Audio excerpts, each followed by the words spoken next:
Video like जरूर कर लीजिए और ऐसे वीडियो लगातार फ्री में पाने के लिए चैनल को तुरंत सब्सक्राइब कर लीजिए और बेल आइकन को जरूर टैप कर लीजिए ताकि आगे भी सारे वीडियो आपको मिलते रहे। यूट्यूब में फॉलो करते हैं तो प्लीज ये वाला फ्री टेलीग्राम चैनल जरूर ज्वाइन कर लीजिएगा। सारे नोटिफिकेशन सारे अपडेट यहीं पे आते हैं, ध्यान रखिए। नमस्कार साथियों, अगर आप भी रेलवे ग्रुप डी एग्ज़ाम की तैयारी कर रहे हैं तो यह क्लास आपके लिए काफ़ी फ़ायदेमंद होने वाला है। जैसा कि दोस्तों आपको पता है कि जो रेलवे का ग्रुप डी है इसमें 25 क्वेश्चन आपको साइंस से देखने के लिए मिलेंगे। तो आपको साइंस की तैयारी पर विशेष ध्यान देना चाहिए क्योंकि 25 क्वेश्चन मतलब वेटेज बड़ा होने वाला है। तो इसी के संबंध में आज हम लोग एक बेहतरीन क्लास का डिस्कशन करेंगे जिसमें जीव विज्ञान की शाखाओं और उप शाखाओं के बारे में देखेंगे। देखिए, अक्सर ऐसे प्रश्न आ जाते हैं कि किस तथ्य के अध्ययन को क्या नाम दिया जाता है। तो चलिए शुरू करते हैं आज के इस इंटरेस्टिंग क्लास को। इससे पहले आप वीडियो को लाइक ज़रूर कर दीजिएगा और चैनल पर अगर पहली बार विजिट किए तो सब्सक्राइब करना ना भूलिएगा क्योंकि जितने भी नोटिफिकेशन या अपडेट हैं आपको सबसे पहले इसी चैनल के माध्यम से मिलेंगे। तो चलिए साथियों, अब शुरू करते हैं आज के इस इंटरेस्टिंग क्लास को। देखिए, सबसे पहले तो जीव विज्ञान को ही समझिए कि जीव विज्ञान क्या है।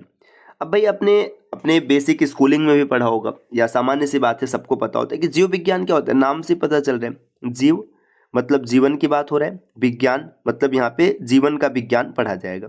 तो जीव विज्ञान क्या है? विज्ञान की एक शाखा होती है, विज्ञान का एक ब्रांच होता है जिसमें जीवन और जीवन से संबंधित घटनाओं का अध्ययन किया जाता है। जीव विज्ञान के जनक की बात करें तो इसके जनक है अरस्तु। इनको अंग्रेजी में एरिस्टोटल भी कहा जाता है। अरस्तु इनके जनक है।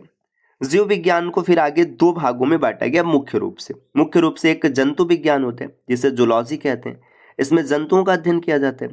और एक वनस्पति विज्ञान होता है जिसे बॉटनी कहते हैं, इसमें विशेष तौर पे वनस्पतियों का अध्ययन किया जाता है। देखिए, जंतु विज्ञान के जो जनक है ये अरस्तु ही है, मतलब जो विज्ञान के जनक है वही जंतु विज्ञान के जनक है।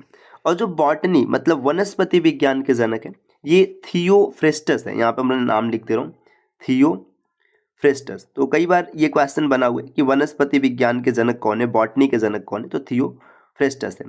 ठीक, अब इसी तरीके से ना कुछ छोटी छोटी शाखाएं हैं, जैसे कि यहाँ पे दिया ना मनुष्य में वृद्धावस्था है, तमाम प्रकार की चीजें, तो उनका अध्ययन क्या कहलाता है उसी के बारे में हम लोग देखेंगे। तो चलिए अब शुरू करते हैं क्लास को। देखिए, यहाँ पर स्पष्ट रूप से बताया गया जेरेंटोलॉजी।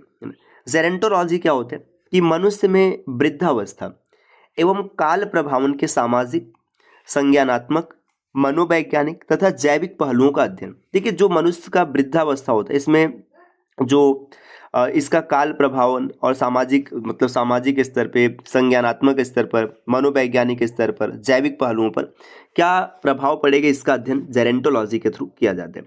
दूसरा है इथोलॉजी। ये मानव सहित सभी जंतुओं के व्यवहार का अध्ययन, जैसे मानव के साथ साथ जो अन्य जंतु भी हैं उनका व्यवहार कैसे है, इस चीज को इथोलॉजी कहा जाता है। बायोनिक्स क्या है? जैविक जगत के गुणों, सिद्धांतों के प्रयोग द्वारा आधुनिक उपकरणों व अभियांत्रिकी तंत्रों, अभियांत्रिकी मतलब जो इंजीनियरिंग सिस्टम है इसका निर्माण करना, ये बायोनिक्स कहलाते हैं। बायोनॉमिक्स क्या होगा? जीवधारियों का उनके वातावरण के साथ संबंध का अध्ययन। जैसे कोई जीवधारी है वो अपने वातावरण में किस तरीके से रह रहा है, कैसे वहाँ पे व्यवहार कर रहा है, इसका जो अध्ययन होता है ये क्या कहलाता है? ये कहलाता है बायोनॉमिक्स। इसी तरीके से देखिए, इसमें आप देखेंगे ना बायोनॉमिक्स जैसे, इसी तरीके से आपने इकोसिस्टम भी आपने देखा होगा, तो यहाँ पे आवास का अध्ययन किया जाता है, मतलब जो पारिस्थितिक तंत्र होता है। इकोलॉजी इसका अध्ययन कहलाएगा, इकोसिस्टम का जो अध्ययन इकोलॉजी कहलाएगा। इकोलॉजी क्या होता है? इसमें पारिस्थितिकी तंत्र मतलब मनुष्य जिस आवास में उसके बारे में देखेंगे। देखिए, मायोलॉजी मनुष्य की पेशियों का अध्ययन, जो मनुष्य की पेशियां मतलब मांसपेशियां उनका जो अध्ययन होता है वो मायोलॉजी कहलाता है। पेशियों का अध्ययन होता है मायोलॉजी, है ना। जैसे मांसपेशियां जिस प्रकार की है ना, पेशियां कई प्रकार की, जैसे तंत्रिका पेशियां हो गई, है ना, इस तमाम तरीके की होती है। आगे है मैमोलॉजी। देखिए, मैमल्स मतलब क्या होता है? स्तनी किसे कहते हैं? कोई भी ऐसा जानवर जो अपने बच्चे को स्तनपान कराता है, जैसे मनुष्य हो गया, कुत्ता, बिल्ली, गाय, भैंस, ये सब स्तनी होते हैं क्योंकि अपने बच्चे को स्तनपान कराते हैं। तो इनका जो अध्ययन होता है इनको मैमोलॉजी कहते हैं। देखिए, यहाँ पे दिया गया स्तनधारी जंतुओं का अध्ययन, मैमोलॉजी, है ना। बायोनॉमी जीवन के नियमों से संबंधित अध्ययन जो है वो बायोनॉमी कहलाते हैं। नेक्स्ट आगे दिया बायोमेट्री, है ना। बायोमेट्री क्या है? गणित एवं सांख्यिकी की तकनीकी के आधार पर जीव विज्ञान का अध्ययन। देखिए मैथमेटिक्स और स्टैटिस्टिक्स है ना, इन दोनों के तकनीकी को एक साथ मिक्स करेंगे और फिर जीव विज्ञान का जो अध्ययन होगा उसको हम लोग कहेंगे बायोमेट्री है ना। फ्रेनोलॉजी है ना, फ्रेनोलॉजी क्या होता है? मस्तिष्क के विभिन्न भागों की क्रियाशीलता और विकारों का अध्ययन, ये फ्रेनोलॉजी कहलाता है। जैसे मस्तिष्क आप देखेंगे तो उसमें अपने हाइपोथैलेमस, इसके बाद अग्र मस्तिष्क, पश्च मस्तिष्क, मध्य मस्तिष्क, ये सब पार्ट्स होते हैं। तो इनका जो अध्ययन होता है ये कहलाता है फ्रेनोलॉजी। तो मस्तिष्क के जो पार्ट्स हैं उनमें कोई विकार है, उनकी क्रियाशीलता कैसी है, ये फ्रेनोलॉजी कहलाते हैं।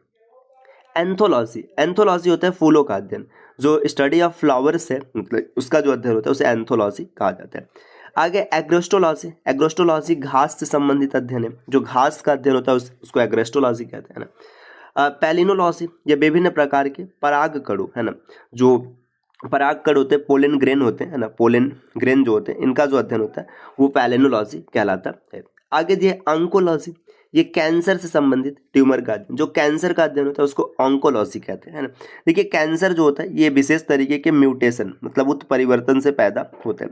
कैंसर होता है क्या, इस चीज़ को समझिए, थोड़ा सा यहाँ पे हम लोग समझ लेते हैं कैंसर के बारे में ताकि चीज़ें समझना आसान। देखिए कैंसर कुछ विशेष नहीं है, जो नॉर्मल सेल होते हैं, नॉर्मल सेल क्या होता है, जैसे एक सामान्य कोशिका है तो इसमें ना कॉन्टेक्ट इनहिबिशन, संपर्क रोध होता है। संपर्क रोध कहने का तात्पर्य ऐसे समझिए, जैसे मान लीजिए ये स्किन है, ठीक, ये स्किन है और इस स्किन पर यहाँ पर ऐसे कट लग गया है ना। अब कट लगने के बाद क्या हुआ, देखिए इधर से सेल्स ऐसे ग्रोथ करेगा और इधर से भी ऐसे सेल ग्रोथ करेगा और जैसे ये दोनों सेल एक दूसरे के संपर्क में आएंगे ग्रोथ रुक जाएगा। अब जब म्यूटेशन हो जाता है तो इसका कॉन्टेक्ट इनहिबिशन समाप्त हो जाता है, संपर्क होने के बाद भी ये नहीं रुकेगा। तो ऐसे ये जैसे संपर्क हो गया इसके बाद भी ऐसे आगे बढ़ता रहेगा, तो ऐसे पहले ट्यूमर बनेगा जिसे अबुर्द कहते हैं या गांठ कहते हैं। फिर ये ट्यूमर धीरे धीरे क्या होगा, बड़ा होगा और तमाम प्रकार की समस्याएं बनेंगी। तो कैंसर में क्या होता है, जो सामान्य कोशिकाएं होती है उनमें उत्परिवर्तन हो जाता है और वो विशेष प्रकार की कैंसर कोशिकाओं में बदल जाती है। अब आगे बढ़ेंगे, यहाँ पर दिया है टेरेटोलॉजी, शारीरिक विकास में आने वाली असमानताओं का अध्ययन टेरेटोलॉजी कहलाता है। जो शारीरिक विकास उसमें जो असमानता है वो टेरेटोलॉजी है। ऑस्टियोलॉजी, ऑस्टियोलॉजी अस्थियों का मतलब हड्डियों का अध्ययन कहलाता है ऑस्टियोलॉजी है ना। कॉन्ड्रोलॉजी, ये उपास्थियों का अध्ययन होता है। कॉन्ड्रोलॉजी उपास्थि, उपास्थि का मतलब कार्टिलेज है ना, जो कार्टिलेज के बारे में पढ़ा जाता है उसको कॉन्ड्रोलॉजी कहते हैं। सेरोलॉजी, रुधिर सीरम का वैज्ञानिक अध्ययन होता है सेरोलॉजी। हिमैटोलॉजी, ये रुधिर का अध्ययन है, रुधिर मतलब जो ब्लड, आप सबने पढ़ा होगा ब्लड 4 ग्रुप का होता है, ए बी, ए बी और ओ। देखिए इसमें जो ओ होता है ये सर्वदाता होता है, ए बी सर्वग्राही होता है, ये एंटीजन या एंटीबॉडी की उपस्थिति के कारण ऐसा होता है। न्यूरोलॉजी, न्यूरोलॉजी मतलब न्यूरॉन्स की बात की जा रही, तो जो न्यूरॉन्स है, तंत्रिका तंत्र है, इनका जो अध्ययन होता है न्यूरोलॉजी कहलाता है। ये आगे है लिथोट्रिप्सी, एक चिकित्सीय प्रणाली जिसमें किरणों की सहायता से गुर्दा, पित्ताशय, मूत्राशय की थैली में स्थित पथरी, पथरी मतलब स्टोन को तोड़कर मरीज का इलाज किया जाता है। देखिए ये ऐसे समझिए कि एक प्रक्रिया होती है ना, जिसके अंतर्गत क्या होता है, आपने ऐसे सुना होगा ना कि दूरबीन सर्जरी कराया गया, तो ये होता है लिथोट्रिप्सी। इसमें विकिरण की सहायता से पथरी का इलाज किया जाता है। एथिक्स, एथिक्स मतलब नैतिक आचार तथा कर्तव्यों का मनोवैज्ञानिक अध्ययन इथिक्स कहलाता है। तो दोस्तों ये साइंस में जो बायोलॉजी है इसके कुछ महत्वपूर्ण फैक्ट्स रहे जो कि अक्सर परीक्षाओं में देखने के लिए मिल सकते हैं। इस प्रकार के वीडियोस आपको लगातार मिलते रहेंगे, बस इसके लिए ना आपको चैनल को सब्सक्राइब करके रखना है। और अगर आपने रेलवे ग्रुप डी को टारगेट किया है तो आप ज्ञान सर एजुकेशन एप्लीकेशन से इस बैच को ज्वाइन कर सकते हैं। देखिए प्रक्रिया बहुत ही आसान से, आपको कुछ नहीं करना है, प्ले स्टोर से ज्ञान सर एजुकेशन एप्लीकेशन इंस्टॉल करना है और एप्लीकेशन इंस्टॉल कर लेके कोर्स ज्वाइन करते समय कूपन कोड अप्लाई कीजिएगा ज्ञान सर, 20% की छूट मिलेगी और मात्र 299 रुपये में आप RRB ग्रुप डी की कंप्लीट कोर्स को ज्वाइन कर पाएंगे। इसे ज्वाइन करने के बाद ना आपको एकदम बेसिक से लेकर सिलेक्शन तक का पूरा सिलेक्शन मटेरियल दिया जाएगा। इसको जितना भी मटेरियल रहेगा उसका क्लास नोट्स और PPT जो रिकॉर्डेड क्लासेस है ये सब आपको मिलेंगे और कोर्स की वैलिडिटी भी एग्ज़ाम तक होगी। जब तक आपका एग्ज़ाम नहीं हो जाता है ये कोर्स आपके लिए वैलिड रहेगा। तो अगर आप किसी प्रकार की अतिरिक्त सहायता चाहते हैं तो नीचे स्क्रीन पे जो नंबर दिख रहे हैं आप इनमें से किसी भी नंबर पर कॉल या व्हाट्सएप करके जानकारी प्राप्त कर सकते हैं। मिलते हैं साथियों आपसे नेक्स्ट वीडियो में, तब तक के लिए नमस्कार।